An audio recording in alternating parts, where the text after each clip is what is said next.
एक नुआ फंडारे एटीएम लुट करिसंती दुर्वृत्त धरा पड़ी जिबा भयरे निज चेहरा को सीसीटीवी रु बंचाइबा पई सीसीटीवी रे लाल रंग स्प्रे करी एटीएम लुटिछंती लुटेरा।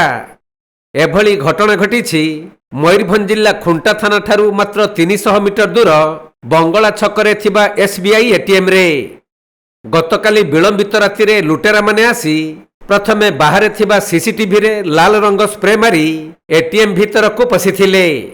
परे भीतरे थिबा कैमेरा रे मध्य रंग स्प्रे मारी गैस कटर रे एटीएम को काटिथिले, जहा फल रे एटीएम रो किछि अंश जଳି जाइथबा बेले कैश ट्रे रे थिबा समस्त टंका लुटी नै फेरार मारी छंती दुर्वृत्त। एपरि कि लुट समय रे साइरन बाजिबा भय रे साइरन को मध्य पीटी भांगी देई छंती लुटेरा। तबे एटीएम रु केते टंका लुट होईछि ताहा जणा पड़ी नथिले भी गतकाली एही एटीएम रे टंका लुट होईथिबा सूचना मिलिछि।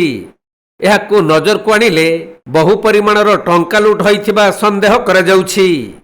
खबर पाई खुंटा पुलिस और साइंटिफिक टीम घटनास्थल रे पहुंची तदंत को त्वरान्वित करिसंती।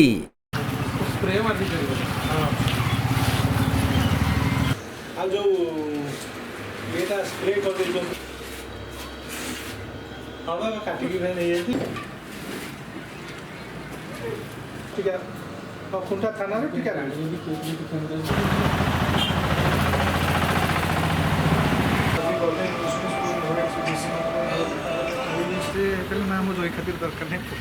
मयूरभंज जिला उदुलारू बसंत बेहरा रिपोर्ट कोणार्क लाइव।